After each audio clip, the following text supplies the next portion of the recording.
welcome back to my channel. This is Dom.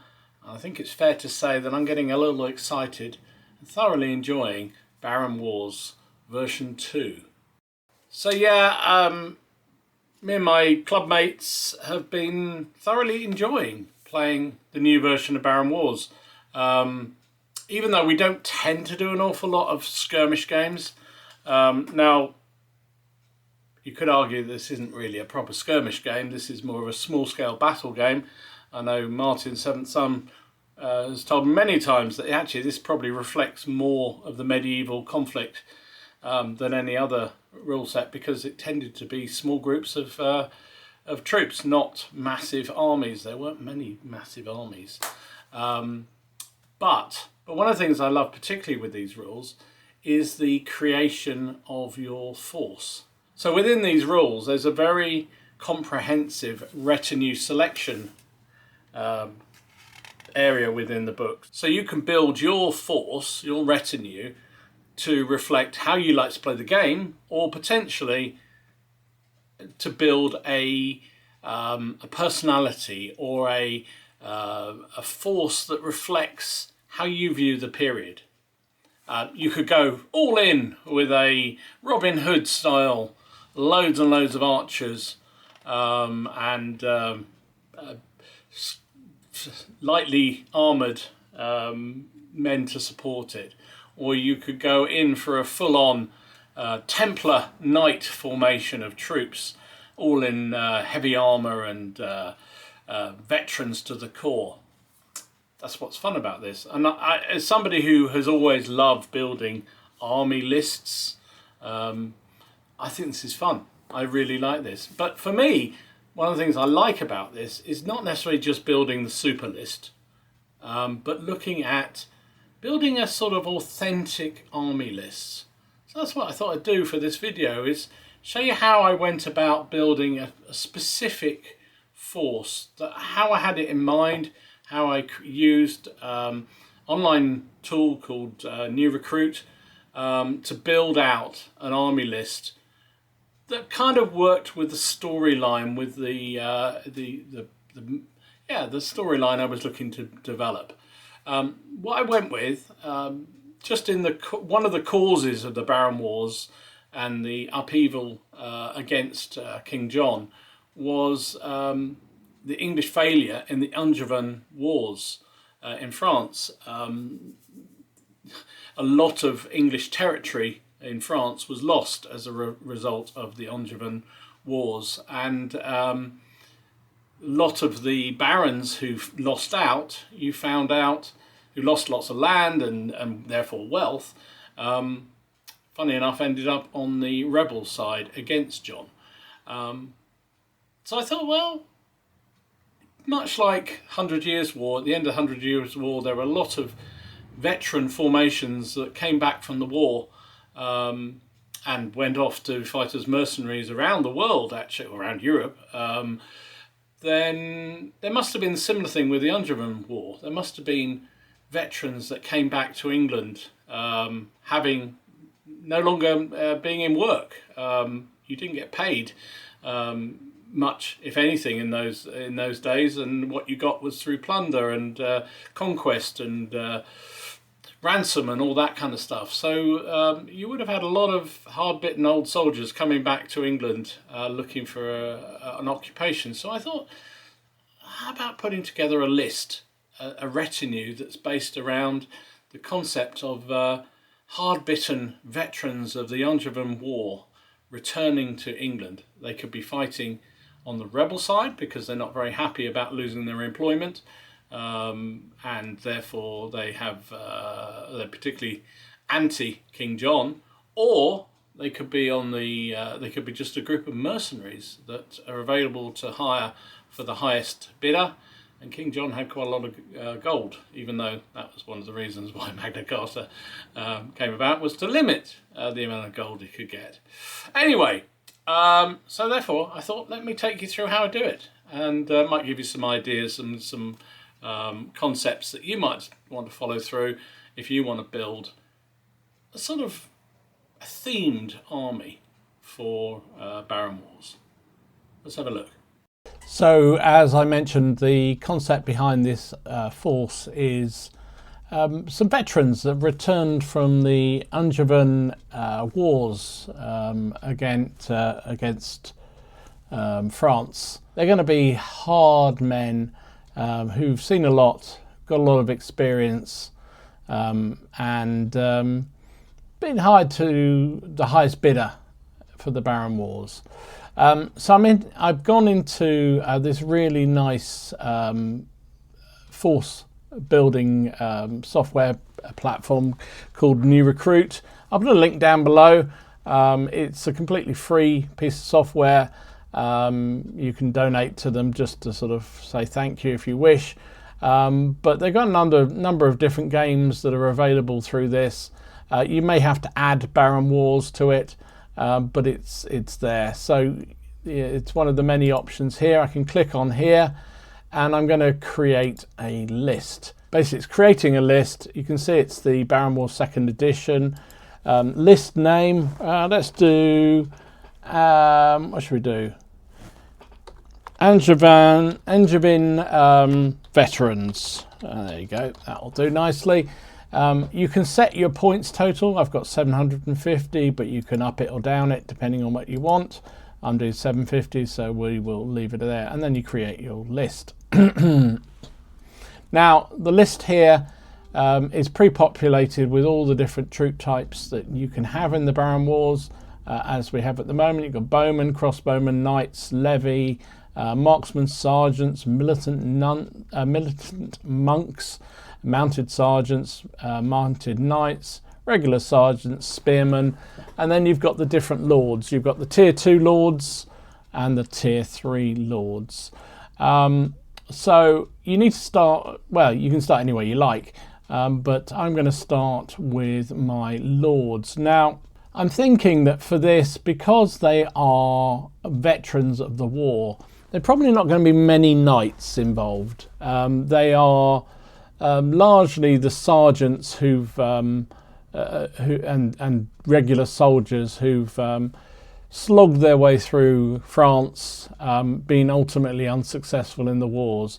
But I think for this we need to have some kind of knight capability, but we're not going to have many of them because that fits within the narrative I'm trying to do. So I'm going to go for a mounted baron. I can select him here and it populates into the middle of the screen here. Now you can click on the view profile button, which is the I one here, and you can see here what you get for your money. A regular one, movement of 7, attack 4+, defense 5+, morale 3+, actions of 3. Comes with a sword, a medium shield and mail, and obviously he's mounted on a horse, and there's his normal abilities that you get with all tier 3 commanders. You get chivalry, commander, live by the sword, and also ride down. So I'll close that up. Now I might not want to have him like that, so I can then select various options under here. So I want him to be my retinue leader, so that's a free option. You need to select a retinue leader. I also, because they're from the war, I'm going to call them veteran. So he is now a veteran. Now you can see it will have updated the stats. So instead of 4, he's now got an attack of 3 because he's a veteran. His morale's gone to 2 rather than 3, etc. Everything else will be the same, and the points will have gone up. So he's gone up from 51 points to 53 points. There's your options on weaponry. Oh, you could make him irregular if you wished, but obviously I'm not going to do that. There's your weaponry. Sword, mace, falchion, or pick, horseman's pick. Also, you can have a lance. He's definitely taking a lance because you'd be a madman not to have a lance. Lance is a one-shot weapon. It costs 4 points, but it is good value. I'm also going to give him a large shield rather than a medium shield because I want him to be nicely protected, and he's going to be riding a barded horse, which gives him even more protection. And you can see the points are going up. I'm now on 61 points for this single model. There's all his stats again. Movement of 7 because he's now got barded horse, which reduces the speed by 3. He has an attack of 3 now, defense of 4, and a morale of 2, and actions of 3. He also now, because he has a large shield, it's 7+ shield roll, because you parry. You can also use your sword to parry, and it tells you that there. So we're now building up the points. He automatically comes with mail, wearing mail. You can't change that. Why would you want to anyway? He's your retinue leader. Other options here for the tier 3 command upgrades, you can give him a banner for 9 points, and that basically extends his command radius to 12 inches. Certainly well worth having that. It actually goes on one of the accompanying figures within his group. There's another option to add a musician if you wish. We can look at what that does. Any friendly groups within the command range of the musician rolls 2 dice for their order check to take a command action. And you choose the highest one. So basically it means you're more likely to activate an extra order if there's a musician with you. Priest is 4 points as well. Any friendly unit within 6 inches of the priest, including that command group itself, ignore 1 morale penalty when taking morale, but not order checks. So it gives them a little bit more motivation. So I think, but I'm not going to bother with those because it's a balancing act. You can see I've already spent nearly 10% of my points, 70 points, on one figure. And I haven't even got on to his special abilities. And you can access them here, Feudal European abilities. So I'm going to click on that, and it expands out to show you what you can give as an extra ability to the Baron. He's not actually going to be a Baron, he's going to be some sort of landless knight who's been involved in the wars. So we could give him Born to War for 2 points, which allows once per group, if the group is once per round, if the group is charged and does not have any available actions, it can take a free defend or attack back reaction. If the group has unused actions, it must be used first. So that would only apply to him, so it isn't so much use for that. You're better off finding one that actually does apply to him and him alone. One of them I like particularly is this experienced tactician. It only costs 2 points, can only be put on the commander, but it allows you basically to roll 2 d10 when determining the initiative of who gets the first move each turn, as long as the command group he's with doesn't have any penalties. So I think I might take that. It's 2 more points, and I'd say you need to balance all these. You could potentially have 3 abilities on your leader if you wished, but you need to be very careful about how you build it up, because it can be very easy to overspend here. This one I particularly like for mounted troops. It's formidable, costs 3 points, so it's only on the commander, and you can ignore the first successful casualty suffered by this commander's group, which is very useful indeed. So basically they're going to need to get 2 or more on you before they can start to do casualties, which I think is hugely important. You can only take it once. I'm going to put it on my leader. I think that's all I'm going to do for now, because you can see we're up to 10%. That's 75% of our costs already gone. Now he's going to have some supporters with him, because him alone is going to die very, very quickly. So I'm going to give him mounted knights to go with him. They cost 56 points, and you get 2 of them. You can see here. Now, if I select the command group, that means the computer knows, the system knows that he's now combined with our Baron and ready to go. Now, given the fact that he's a veteran, I'm going to make them veteran as well. Pushes up the points by 3 points per figure. They are also going to take their lance, because that is very powerful indeed, and a large shield and horse barding. So that pushes them up to 76 points for 2 figures. So you can see up here at the top, my Angevin veterans, I spent 151 points out of my 750. It means I've got 599 left. And you can see there's a exclamation mark here.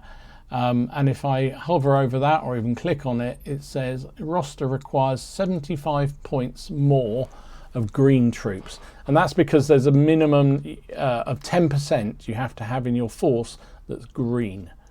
So doesn't quite fit within my theme for this army to have green troops, the idea of they're veterans and they're, you know, been fighting in the wars, but they could be freshly raised troops that were being raised to go back to the wars but didn't actually see action. So you can basically select pretty much any of these troop types and make them green. So let's go in and have a look at the spearmen, shall we? Normally 4 spearmen will cost me 72 points. They come in as regular. However, if I select green, they drop to 8 points each. And I can increase that up to 70. Well, actually, let's just do, yeah, we're going to do 6 figures to start with, which is 66 points because they cost 11 each. They're green. I'm still not making my quota of green troops, and you can see it's also warning me that I can't use the brace rule, which spearmen naturally get while I'm green. So I'm going to go down here and deselect brace. So then I'm only now breaking the rules for, I need 9 more points of green troops, basically. They're bill armed, and I'm going to give them padded armor. There we go. Now that still doesn't push me over, so I'm going to have to increase the number of men to 7. So I've got 84 points, 7 spearmen who are green with bills and padded armor, and that is their lot.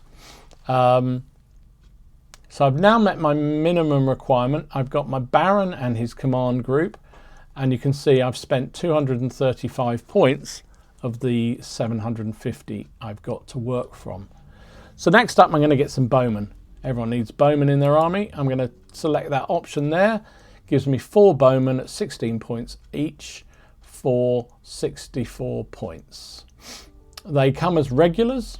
They come with a bow, no armor, and they have the ability of every bloody Sunday. And that basically allows them to move and shoot. So there you go. Can move and shoot up to 3 inches with a bow, even if at long range. So what am I going to do with these fellas? Well, I'm going to increase the number because 4 is just not enough. I'm going to make them 6 of them. They're now up to 96 points. I'm going to give them padded armor because I want them to have a little bit more staying power. And I think that's what I'm going to do with those. So I've now spent 337 points. I need some sergeants. At the end of the day, my boys are coming back from the wars. They're veterans, they're hard-bitten men, they're tough old hombres. So I'm going to get another leader. I'm going to get a tier 2 lord. I'm going to go for a sergeant at arms for them. So there you go. He is down here in the middle. He is 31 points. He comes regular tier 2. He has a spear and mail. I'm going to make him veteran because that's it meets up with the storyline that I've got. He comes with a default spear. Now, if I don't want to give him a spear, I've got all the options here to change. So I think what I'm going to do with this, I'm going to keep him with a spear. I think spear, because it can reach through with a spear, which is really useful indeed. He's already got mail on. I'm going to give him a large shield because I want him to stick around. And I'm going to give him a pennant. Now, because he's a tier 2 commander, he can't have a standard. You can only have that with your tier 3. But he can have a pennant. And the pennant extends his command radius to 9 inches. So that's kind of useful. So I'm going to give him that, and I'm going to give him some extra abilities. Now a tier 2 commander is pretty good already, but I'm going to give him something else. I'm going to give him the Inspired Leader. He's a real veteran. People look up to him. Costs 2 points. And what that does, all friendly warriors within line of sight to this commander gain +1 to their morale checks and doesn't stack with any other bonuses. So they look up to him. He's a respected man. So that's him. He needs his bodyguard of troops. So I'm going to select sergeants here on the left again, which give me, scrolling up, 4 sergeants for 84 points. They're regular. Obviously, I'm going to make them veteran because he is. And I'm going to pump up the number to 5. So I'm going to also select command group because he will join, the sergeant at arms will join these sergeants to give us a total of 6 figures together. Again, standard weaponry is a sword. I'm going to leave it as sword for now. I'm going to also give them a large shield because I want to have more staying power, and they're certainly wearing mail. Of course, this is all pushing up my points costs. This unit is now up to 30 points. They come with the inherent martial respect capability, which is useful. And we'll scroll down to see what these guys are like. So in keeping with the fact these guys are veterans of the war, I'm going to give them the Old Soldiers ability. It costs me 10 points because there's 5 of them in the group. And what does that do? First time the group is charged in melee each round, it can make a free attack back reaction. This doesn't count towards the group's maximum actions per turn. So yeah, could be useful. Could be useful indeed. And it will affect, so it can be any commander or command groups. They're a command group, so they're allowed that. So I'm now up to 524 points out of my 750. So I've got 226 left. Next up, I'm going to take some crossbowmen because why not? I'm just going to go for regular crossbowmen. I'm not going to go for the marksmen. The marksmen are actually really useful because they allow you to shoot twice, whereas normal crossbowmen can only shoot the once. But I'm going to take, because I've already got bowmen, I'm going to take 1 unit of regular crossbowmen. You get 6 of them for 16 points each, which is 80 points. They come regular as standard and they come with no armor. I'm going to upgrade them to have padded armor, and I'm also going to drop down in here and find, that's the one I want, Master Fletcher. Costs 10 points, so 2 points per man, increases their range by 5 inches. So instead of being 20, then have a shot range of 25, which I think could be very useful for them. The theory with these, so again, going back to my the story behind this group, these are veterans. They've been fighting in the war. They know what they're doing with their bows, crossbows. They maybe have optimized them in some way to make sure that they can do the job that they need to do. So I've got, scrolling back, I've now got 131 points left. I've got my unit of bowmen. I've got a unit of crossbowmen. I've got my mounted knights with the Lord. I've got my foot sergeants with their guy. They've got the freshly raised billmen who are with them, who are green troops. So what do I want next? So it's my choice really what I want to do here. I'm going to go for some more sergeants because I think it's in keeping with the story I'm building. I'm inclined to go with more bowmen, because 102 points I could get another unit and some abilities, but I kind of like to do some more sergeants. So I'm thinking what I shall do is take another unit of sergeants. There we go. And it gives me, it jumps in at weird positions. So I've got 4 sergeants, 84 points, regular, sword, medium shield, padded armor. Now, Again, leaves me 47 points left. I want another one. 4 men is not enough, so I'm going to increase it to 5. Gives me 27 points left. I would like to make them mail armor because I think they're much more resistant to be there. So, but that pushes me up to 110 points.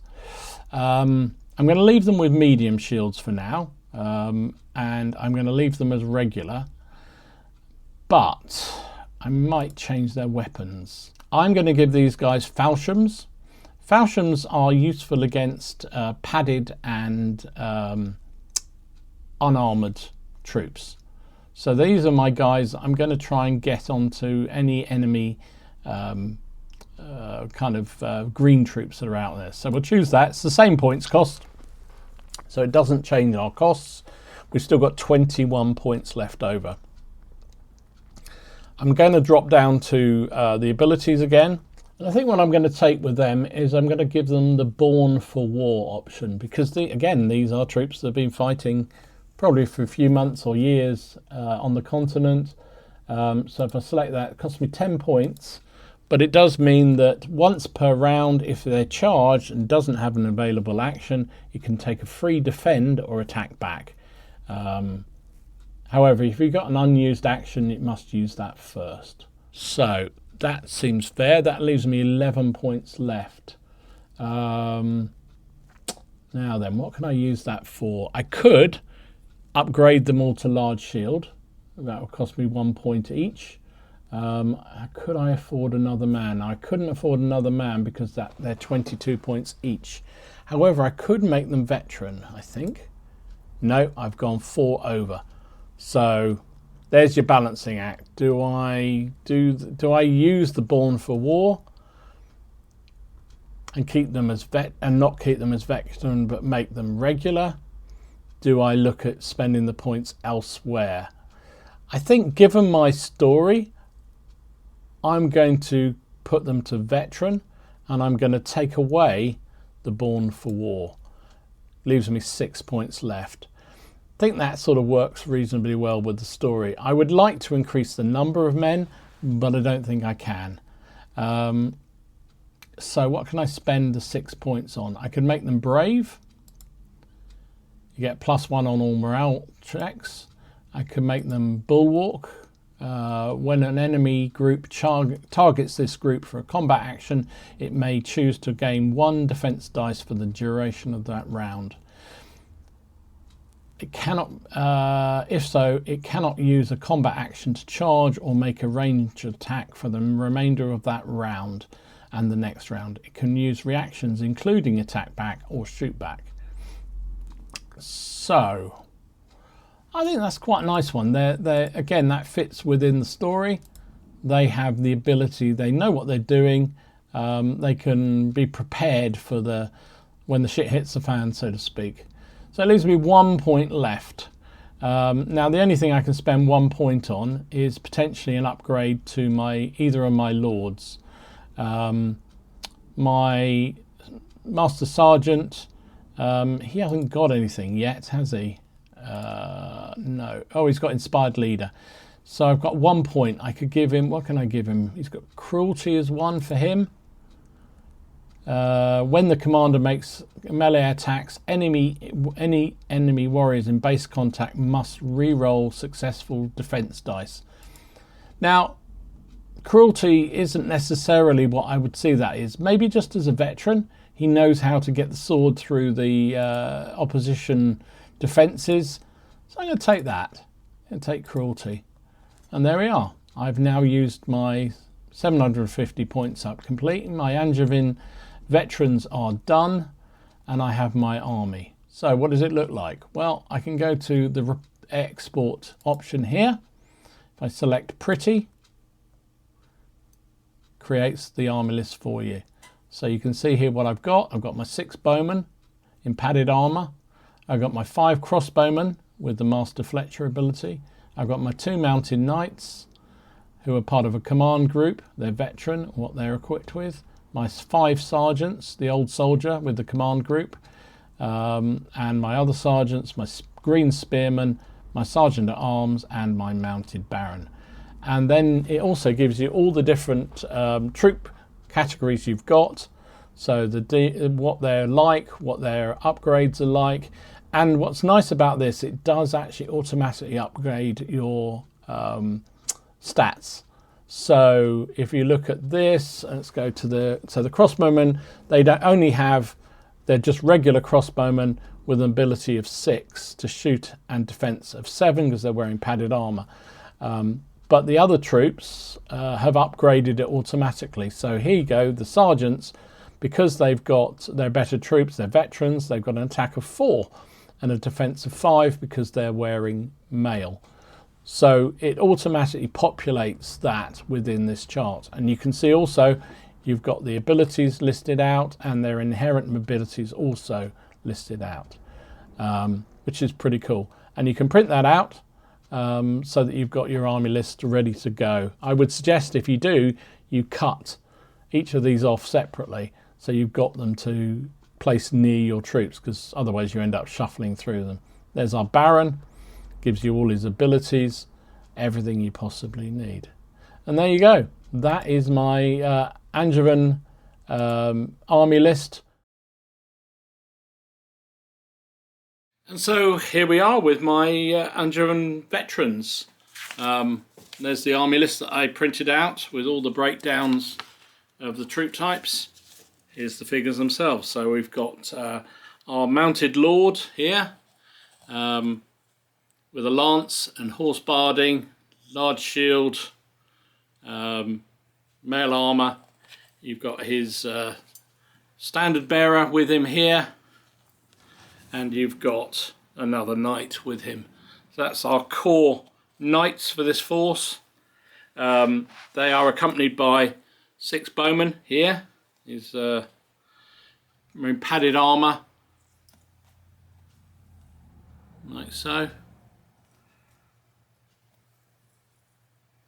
It's a claymore figure, that one, but the rest of them are Army Paint, Wargames Atlantic. You've got 5 crossbowmen over here. Probably need to replace these. These are very old figures from a slightly earlier period, but they'll do fine for this retinue. So 5 of those. They are just regular crossbowmen with padded armour, but they do have the Master Fletcher ability, which increases their range. And then you've got the Sergeant at Arms and his immediate group of veteran sergeants. They're all old soldiers, veterans, sword, large shield and mail. There's the old campaigner himself pointing, so you know he's in charge. There's a rather portly gentleman who's his bannerman, or has a pendant with that, which increases his range, and his squad of veteran sergeants here. There's another group of 5 veteran sergeants over here. These ones have falchions and medium shields, but have mail as well. And they have the bulwark ability, so they're pretty tough as well. Again, the theme is these are old veterans. They've come back from the wars, looking for employment in England. And then, because you need to have green troops within any Baron Wars list, 10% of your points needs to be green. I've gone with some green spearmen. These are bill armed, and they've got padded armour, but they are also green, so they're not particularly great, but they might give somebody a headache. And the concept, as I said in the army builder bit, the concept behind these is that they've been recruited, they were being recruited to go back to France when the war ended, so they've been brought along to provide some padding to the retinue. So there you go, that's my Angevin veteran list. You've got the 3 knights, or the knights, the Baron plus the 2 knights supporting him.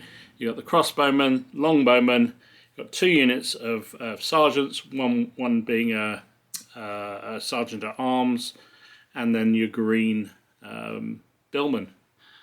And that's how I built a themed retinue for Baron Wars. And indeed, it did see action against me. My friends down the club used this list against me. It did not give me a kicking. So not only was it fun to build, and I love the theme ability of it, also it wasn't too bad on the field. So maybe that was my poor dicing and their good dicing, but there you go. So anyway, I hope you found that interesting and useful. If you did, please give it a like, share, subscribe, do all that good funky stuff. And have a go yourself. Have a look at that online resource, New Recruit, or just do it as a good old-fashioned pen and paper and calculator. But let me know in the comments down below what sort of theme you would like to put together. I've got so many ideas now that I want to do. How about a Welsh retinue? Lots of hairy-ass Welshmen, or some Irishmen have come over from Ireland and are fighting it out. Various Baron, you can build your retinue based around the sort of how you perceive a particular Baron to what his sort of characteristics are. He's an aggressive, hard-bitten old warrior, and troops reflect that. On the other hand, you may have a more cautious lord who prefers to have lots of spearmen around him and bowmen around him. Mentioned before, you could go with a Robin Hood style outlaws, lots of archers, maximise the number of archers in your army. Unit of green archers and the rest are good veteran archers or something like that. Anyway, lots of possibilities, and that's what I love about Baron Wars, is being able to come up with these concepts and ideas and build out what you how you'd like to play the game, and the retinue you'd like to reflect. Anyway, hope that was helpful, hope that was interesting, and hopefully these will see the table again soon in my command, and I'll have a bit more success using the army I built. Anyway, thanks for watching, stay safe, stay well, and I'll see you all again soon. This is Dom, signing out.